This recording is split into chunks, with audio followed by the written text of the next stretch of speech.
நம்முடைய பிதாவாகிய கடவுளிடமிருந்தும் கர்த்தராகிய இயேசு கிறிஸ்துவிடமிருந்தும் உங்கள் அனைவருக்கும் கிருபையும் சமாதானமும் உண்டாவதாக. ஆமென். தபசு நாட்களிலே இந்த வீடியோ பதிவின் மூலமாக ஒரு சிறிய தியானத்தை கொடுப்பதில் மற்றற்ற மகிழ்ச்சி அடைகிறேன். தியானத்திற்கென்று தெரிந்து கொள்ளப்பட்ட வேத பகுதி அது மார்க் எழுதிய நற்செய்தி நூல் 4ஆம் அதிகாரம் 29ஆம் வசனத்திலிருந்து 26ஆம் வசனத்திலிருந்து 29ஆம் வசனம் வரை. பின்னும் அவர் அவர்களை நோக்கி, தேவனுடைய ராஜ்யமானது ஒரு மனுஷன் இடத்திலே விதையை விதைத்து இரவில் தூங்கி பகலிலே விழித்திருக்க அவனுக்கு தெரியாத விதமாய் விதை முளைத்து பயிராயிருப்பதற்கு ஒப்பாயிருக்கிறது. எப்படியெனில், நிலமானது முன்பு முளையையும் பின்பு கதிரையும் கதிரிலே நிறைந்த தானியத்தையும் பலனாக கொடுக்கும். பயிர் விளைந்து அறுப்பு காலம் வந்தவுடன் அறுக்கிறதற்கு ஆட்கள் அனுப்புகிறான் என்றார். ஒரு பயிரை விளைச்சலுக்கு விளைய செய்து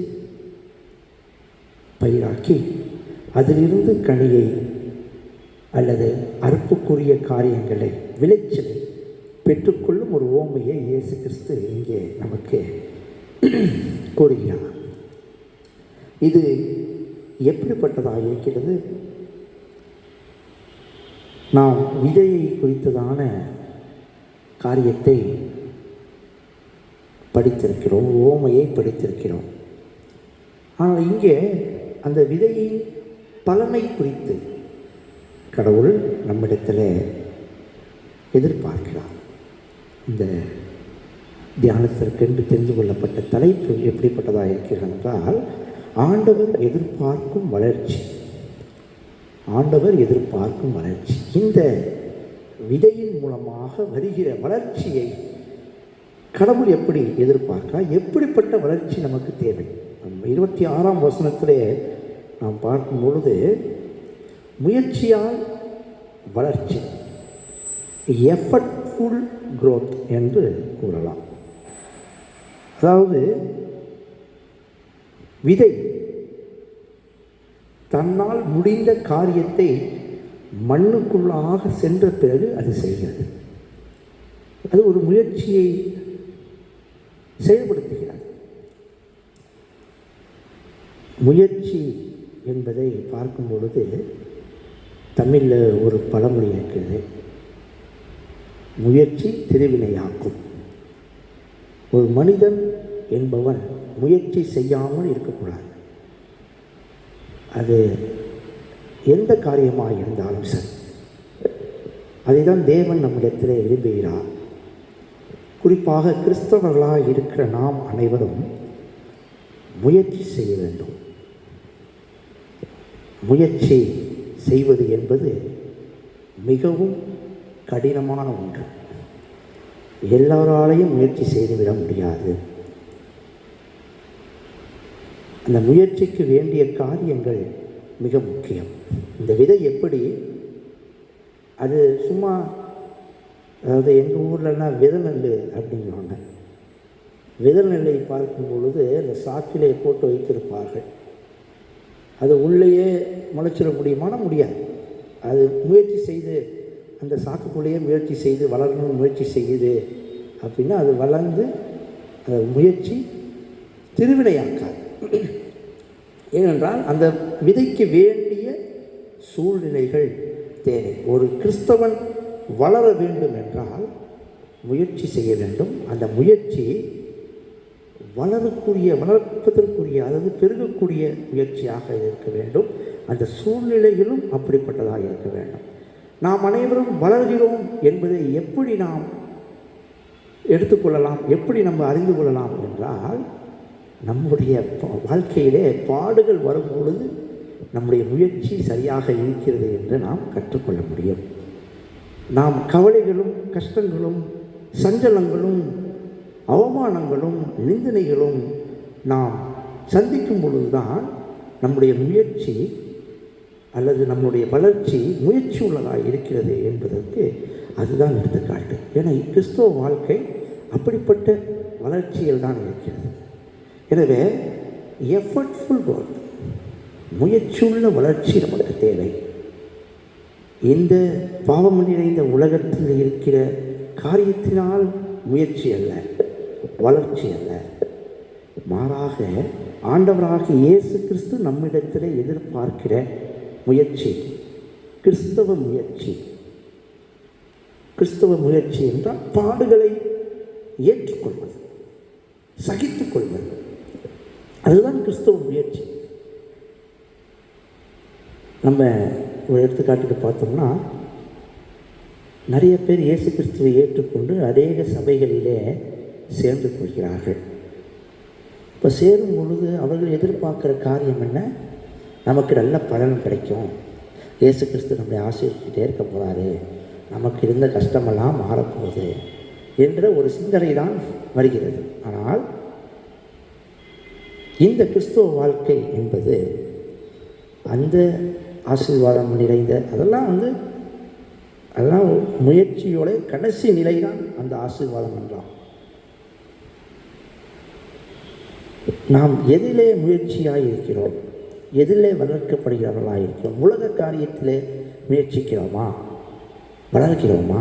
அல்லது கடவுளுடைய காரியத்தில் கடவுள் எப்படிப்பட்ட முயற்சியை மேற்கொண்டார்? இயேசு கிறிஸ்து எப்படிப்பட்ட முயற்சியை மேற்கொண்டார் என்றால், பாடுகளின் மூலமாகத்தான் தன்னுடைய முயற்சியை, தன்னுடைய வளர்ச்சியையும், தான் எதற்காக இந்த உலகத்திற்கு வந்தேன் என்பதையும் நிரூபித்தவராய், அந்த விதை எப்படி மண்ணில் விழுந்து செத்து மடிந்து மறுபடியும் அது கனி கொடுக்கிறதோ, அதுபோல் இயேசு கிறிஸ்து அந்த முயற்சியை தான் உங்களிடத்திலும் என்னிடத்திலும் எதிர்பார்க்கிறார். அவர் சொல்கிறார்ல, ஒரு காரியத்தை சொல்கிறாரு, எது அன்பு அப்படின்னா, ஒரு நண்பருக்காக உயிரை கொடுப்பது தான் அன்பு. அந்த அன்பு தான் உங்களிடத்திலும் கடவுள் விரும்புகிறார். அந்த முயற்சியை செய்ய யாருமே தெரியாத ஒருவருக்காக உயிர் கொடுப்பது, யாருமே ஒருவருக்காக முயற்சி செய்வது, யாரையோ ஒருத்தரை வளர்த்து விடுவது தான் ஆண்டவர் விரும்புகிற காரியமாக இருக்கிறது. அதுதான் 26வது வசனத்தில், பின்பு அவர்களை நோக்கி, தேவனுடைய ராஜ்யமானது ஒரு மனுஷன் இடத்தில் விதையை விதைத்து அவன் முயற்சி செய்கிறான். ஒரு விதையை பயிரிடுவதற்காக செய்கிறான். அந்த முயற்சி நம்மிடத்தில் தேவைப்படுகிறது. இரண்டாவதாக, முறையான வளர்ச்சி. முயற்சியால் வளர்ச்சி என்று முதல்ல சொன்னேன். ரெண்டாவது, முறையான வளர்ச்சி, ரைட் வே ஆஃப் க்ரோத். எது முறையான வளர்ச்சி? எது இயேசு கிறிஸ்து முறையாக என்று விரும்புகிறார் நம்மிடத்தில், எதை கூறுகிறார் என்றால், எது முறை? கிறிஸ்தவ வாழ்க்கைக்கு எது முறை? மனமாற்றம், அது முறையான வளர்ச்சி. ஆண்டவரிடத்தில் நம்முடைய பாவங்களை அறிக்கையிடுவது, அது முறையான வளர்ச்சி. இதுதான் கிறிஸ்தவ வாழ்க்கையிலே முறையான வளர்ச்சியாக இருக்கிறது. ஒரு எடுத்துக்காட்டுக்கு ஒரு சம்பவத்தை சொல்லணும்னு விரும்புகிறேன். என்னுடைய சின்ன குழந்தைக்கு தடுப்பூசி போடுவதற்காக நாங்கள் கவர்மெண்ட் ஆஸ்பத்திரிக்கு சென்றிருந்தோம். அப்போது ஐயம்மா பக்கத்தில் ஒரு அம்மா உட்காந்துருந்தாங்க. அந்த அம்மா சொன்னாங்க, ஐயம்மா செயினை பார்த்துட்டு, சிலுவை போட்டுருந்ததை பார்த்துட்டு, நீ கிறிஸ்தவங்களா அப்படின்னு கேட்டு பேச ஆரம்பித்தாங்க. அவங்க சொன்ன காரியம், நாங்களும், எனக்கு கணவன் இல்லை, என் பிள்ளையும் இறந்து போயிட்டான், ஆனால் கடவுள் என்னை நல்லபடியாக வச்சுருக்காரு, அப்படி தானேம்மா இருக்குது, அப்படி தானே நம்ம கிறிஸ்தவ வாழ்க்கை. ஆனால் எனக்கு தெரிஞ்சவங்க, என் சொந்தக்காரங்க எல்லாம் வேறு மதத்துலேருந்து நான் வந்தேன், அவங்கெல்லாம் என் கணவன் இறந்த பிறகும் என் பிள்ளை இறந்த பிறகும், இதுதான் உங்கள் இயேசு கிறிஸ்து கொடுத்தாரா உனக்கு, இதுக்காக தான் நீ கிறிஸ்தவனாக மாறினியா என்று கேட்டாங்க. ஆனால் கடவுளாகிய இயேசு கிறிஸ்து என்னை எவ்வளோ கஷ்டம் வந்தாலும் என்னை கைவிடாமல் அவர் பாதுகாத்திருக்கிறாரு, அவர் என்னை வழி நடத்திருக்கிறாரு, அதுதானம்மா ரொம்ப முக்கியம் என்று அந்த அம்மா ஐயம்மாட்ட சொன்னாங்களாம். அப்போது அவருடைய முயற்சி பாருங்கள், அவருடைய வளர்ச்சியை பாருங்கள், முறையான வளர்ச்சி. சில பேர் கடவுள் நமக்கு இதெல்லாம் செய்யலை, இனிமேல் இந்த சாமியை நான் கும்பிட்டு என்ன பிரயோஜனம் என்று போகிறோம். நம்ம வேண்டுகிற வேண்டுதல்கள் கடவுள் செய்ய வேண்டும் என்று விரும்புகிறோம். அது முறையான காரியம் அல்ல. மாறாக கடவுளுடைய திட்டம் எதுவோ, கடவுளுடைய சித்தம் எதுவோ அதை செய்வது தான் முறையான வளர்ச்சியாக அது இருக்கும். ஏனென்றால் அது ஒவ்வொரு ஸ்டேஜஸ் மாதிரி ஒரு ப்ராசஸ், ஒவ்வொரு படியாக அதை செல்கிறது தான் முறையான காரியம். நம்ம நிறைய பேர் இன்றைக்கி சாப்பாடு சாப்பிடுவதே முறையற்ற நிலையில் தான் சாப்பிட்றோம். எல்லாருக்கும் உடனே இன்ஸ்டன்ட் ஃபுட்டு வேணும். 2 நிமிஷத்தில் மேகி, அது 2 நிமிஷத்தில் உடனே சாப்பிட்றதுக்கு எல்லாம் தயாராகுமே தவிர ஒரு உணவை சாப்பிடுவதற்கான முயற்சி, அந்த வளர்ச்சி முறையான காரியத்திலே நம்ம இன்றைக்கி சாப்பிட்றதில்லை. அதனால தான் நம்முடைய உடல்நிலையும் முறையாக இல்லாமல் வேறு நிலையில் இருக்கிறது. அதனால் நோய்கள் அதிகமாக வருகிறது. அப்போது முறையற்ற வாழ்வு நம்மிடத்தில் இருக்கிறது. இந்த கிறிஸ்தவ வாழ்வு என்பது எது முறையோ, எது நியாயமோ, எது நீதியோ அந்த வழியில் போகிறது தான் சரியானது. இப்போ நம்ம ஐயா இருக்கிறதுனால இப்போ எலெக்ஷன் டைமில் பார்த்தீங்கன்னா நிறையா பேர் வந்து 1 வருஷம் சந்தா கட்டாமல், 2 வருஷம் சந்தா கட்டாமல், எலெக்ஷன் டைமில் மட்டும் வந்து சந்தா கட்ட சொல்லுவாங்க. இப்போ சில இருங்க வந்து இல்லை நீங்கள் முறையாக கட்டலை அப்படின்னு சொல்கிறாங்கன்னு வச்சுக்கோங்க. நம்மளால் ஏற்றுக்கொள்ள முடியுமா? நாம் ஏற்றுக்கொள்வோமா? சிந்திக்கலாம். ஒரு எடுத்துக்காட்டுக்காக சொல்கிறேன். சில காரியம் சர்ச்சில் முறையாக இருக்கிறது, இப்படி தான் செய்யணும் என்ற முறை இருக்கும் பொழுது அதை செய்த ஐயரு நல்ல ஐயர் இல்லை. முறையாக செய்யணும்னு நினச்சி சொன்னோம்னா அது சரியில்லாத ஐயரு, அவர் செய்யலை, எனக்கு செய்யலை, அவர் நல்லவர் இல்லை, அவர் இறக்கம் காட்ட மாட்டுறாரு, அவர் வேறுபாடு பார்க்குறாரு, எங்கள்கிட்ட பணம் இல்லை, நாங்கள் ஏழைகள் என்பதனால, நாங்கள் வேறு ஆளை சார்ந்தவங்களால என்றெல்லாம் நாம் பேசுகிறோம். ஆனால் முறையற்ற நிலை நம்மிடத்தில் இருக்கக்கூடாது.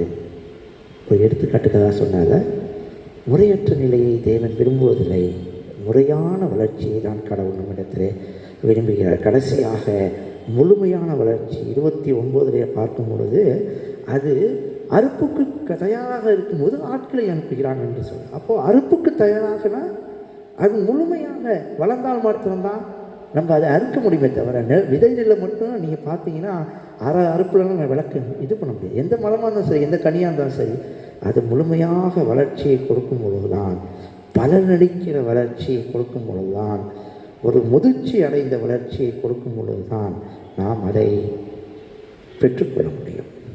இந்த முழுமையான வளர்ச்சி என்பது கடவுளுடைய ராஜ்யம். அந்த ராஜ்யத்தை நாம் பெற்றுக்கொள்ள வேண்டும் என்றால் நாம் முயற்சி செய்ய வேண்டும், முறையாக வளர்ச்சியை அடைய வேண்டும். முழுமையான வளர்ச்சியை, மெச்சூர்டு growth அல்லது ஃப்ரூட்ஃபுல் growth நம்மிடத்தில் இருக்க வேண்டும். கனிகளை சொல்கிறார். இந்த கனிகளை கொடுப்பது மிக முக்கியம்.